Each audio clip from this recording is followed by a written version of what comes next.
He was known as Ghost, a name whispered in the alleys of Detroit, the kind of name that made men lock their doors before sunset. He ran a crew moved weight and ruled his corner like a ghost, unseen, untouchable, unstoppable. But what no one expected was that the same man who ordered hits and hustled souls on the streets would one day stand inside a prison chapel, holding a Bible instead of a gun, preaching about grace. This is the true story of Marcus Ghost Lane, the gangster who turned into a pastor behind bars. Before the tattoos and the name Ghost, Marcus was just another kid from the east side, broke, invisible, and angry. His father was gone. His mother worked 3 jobs. Dinner was often late, and hope never showed up. At 13, Marcus saw his first murder, a neighborhood fight gone wrong. By 15, he'd already been arrested twice.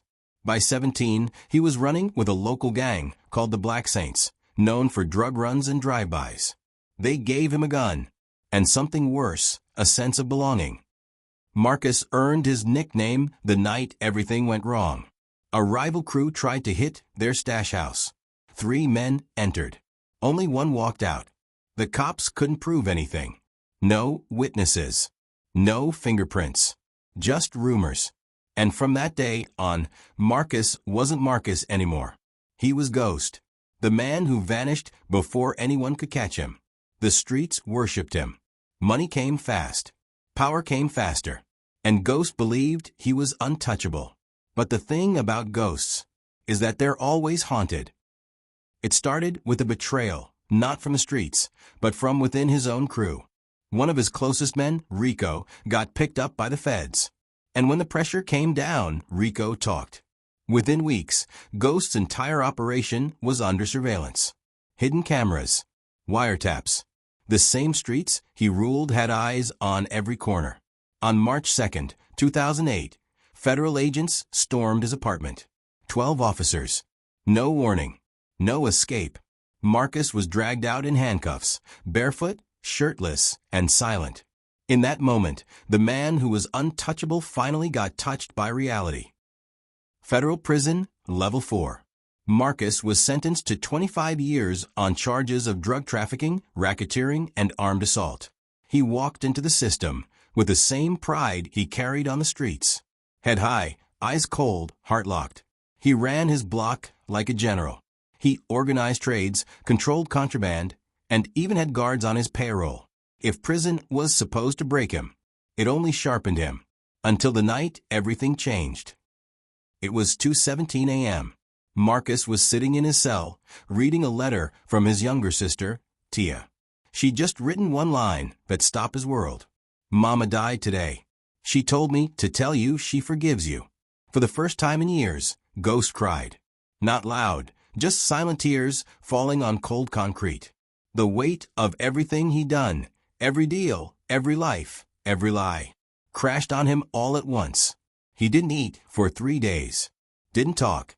Didn't move. And on the 4th night, he heard something. It wasn't his cellmate.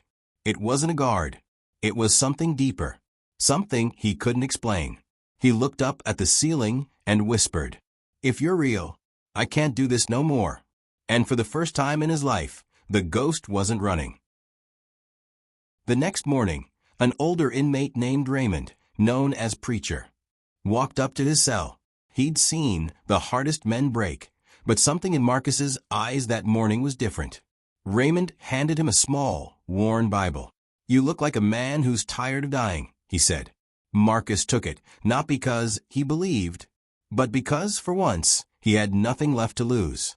He opened it that night, and the first words his eyes fell on were from Psalm 51.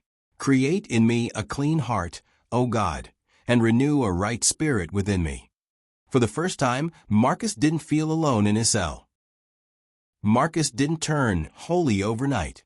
The first few nights, he just stared at that Bible like it was mocking him.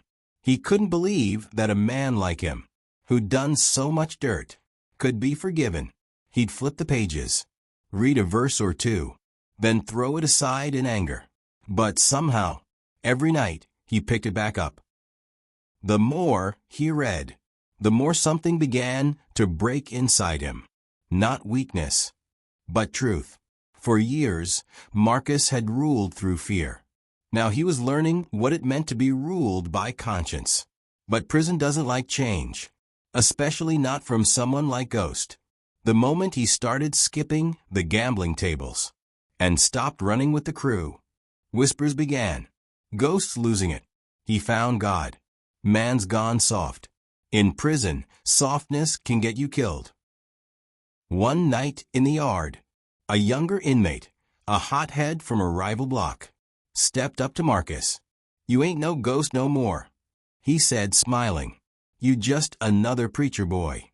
Marcus didn't reply. He'd promised himself not to fight. But the man didn't stop. A second later, a blade flashed. Marcus went down, 3 inches deep to the ribs. Blood soaked his shirt, and everything went black. He woke up in the prison infirmary, barely breathing. Doctors said he lost too much blood, that it was a miracle he even made it. Marcus didn't remember much, except what he saw when he was fading out. He said later, he saw light, not blinding, but warm, and in that light, a hand reached toward him. No words, just peace. When he woke up, the first thing he said wasn't a curse or a name. It was, "Thank you." That's when Marcus Ghost Lane died, and Marcus the believer was born. After he recovered, he started spending hours in the chapel. At first, it was just him and old Raymond, the man who gave him the Bible. But word spread fast. Other inmates began showing up, curious. Some came to mock. Some came for peace. Either way, they came. Marcus started reading scriptures out loud. Not preaching, just reading. But his voice carried something different. He wasn't quoting verses. He was confessing them. Within months, dozens of inmates started joining him for prayer meetings. Even guards stopped outside the door to listen. But redemption doesn't come without resistance. His old crew saw him as a traitor. One by one, they turned on him. They stopped protecting him. They set him up for fights. Even planted contraband in his cell to get him thrown in solitary. Marcus spent 72 days in the hole, dark, cold, and silent. But he said later, those were the days he truly met God. "I came into that hole with fear," he said, "and came out with faith." When he got out, he went straight back to the chapel, thinner, quieter, but stronger. And this time, he didn't just read, he preached. The warden noticed the change. Inmates who used to fight daily started attending Marcus's meetings. Disputes dropped. Hope, a word never used in prison, started spreading. So one morning, the warden called Marcus into his office. "Lane," he said, "you've done more to calm this place than any program we've ever had." He paused, looked up, and added, "How would you feel about leading the chapel services?" Marcus couldn't believe it. A convicted felon, asked to lead worship in the same prison he once ran through violence. He accepted. And from that day on, the same man who once ruled by fear began leading by faith. His first sermon was simple.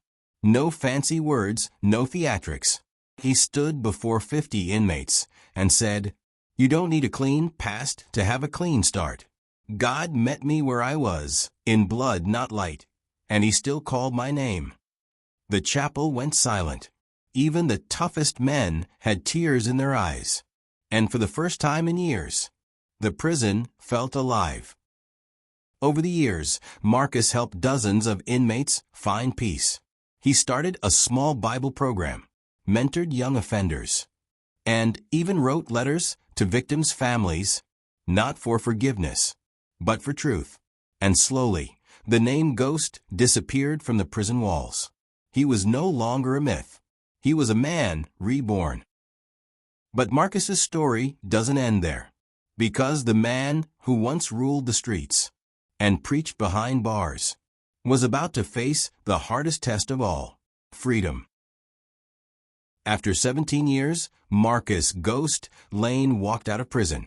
No crowds. No family waiting. Just a sky too bright for his eyes, and a world that had moved on without him. He carried one box, a few letters, a Bible, and a notebook filled with prayers. That was it. The man who once owned the block now owned nothing but peace. The streets were different now. New slang, new faces, new rules. His old crew? Gone. Some dead. Some locked up. The rest had forgotten his name. The world didn't care who Ghost used to be. To them, he was just another ex-con looking for a chance that no one wanted to give. For weeks, he slept in a halfway house, working night shifts at a warehouse. No one knew he used to be one of the most feared names in Detroit. And he preferred it that way. Because this time, Marcus didn't want power. He wanted purpose. One Sunday morning, he walked into a small neighborhood church. The same one his mother used to drag him to as a child. He sat in the back, quiet, when the choir sang Amazing Grace. He couldn't hold it in anymore. Tears rolled down his face. Not from sadness, but from memory. After the service, an old pastor walked up to him. A man who somehow recognized him even after all those years. "Marcus Lane," he said softly. "Your mother used to pray for you every Sunday right here in this church." Marcus froze. That was the moment he realized. His mother's prayers had never stopped working. They had just taken 17 years to bloom. Within months, Marcus started volunteering, cleaning pews, greeting people, sweeping floors. He didn't ask for a pulpit. He just served. But the pastor saw something in him, a fire that came from the ashes. One Sunday, the pastor asked Marcus to share his story. He stood before the small congregation, hands trembling, and told them everything. The gangs, the blood, the prison, the forgiveness. When he finished, the room was silent. Then, one by one, people began to clap, not for who he was, but for who he had become. Word spread fast. A man who used to run a gang was now preaching about grace on the same streets he once controlled. He called his new outreach the Second Chance Movement. No suits, no fancy slogans, just streetlights, prayer, and open arms. Marcus began walking into trap houses, under bridges, and corner blocks. Not to sell anything, but to save whoever would listen. Ex-gang members, addicts, ex-cons who thought they were too far gone. He'd look them in the eye and say, "If God found me in a cell, He can find you right here." But not everyone wanted his help. One night, after a street outreach, a car pulled up, slow tinted windows. A familiar voice shouted from the dark, "Ghost, you still think you changed the game?" Marcus froze. He recognized the voice, Rico, the same man who betrayed him years ago. There was a time he would have reached for a weapon. Now he reached for something else. His Bible. He walked toward the car, calm, steady. "Nah, Rico," he said softly. "I didn't change the game. God changed me." The car idled for a moment, then drove away. And just like that, his past drove off with it. 5 years later, Marcus's ministry had grown beyond the city. He was invited to speak in schools, prisons, and recovery centers across the country. Everywhere he went, he carried the same Bible, the one Raymond gave him inside that cell years ago. He still wrote letters to inmates. He still visited prisons. But this time, he didn't walk in as a number. He walked in as a messenger. In 2022, Marcus opened his first community center, right on the same block where his gang once operated. They named it the Hope House. It offered food, shelter, and faith to anyone who walked in. No questions asked. Reporters came. Documentaries were made. But Marcus never sought fame. When asked what changed his life the most, he smiled and said, "A letter. One line from my sister. That mama forgave me." Today Marcus Ghost Lane still preaches every Sunday. He doesn't wear a suit. He wears the scars of a man who lived both hell and grace.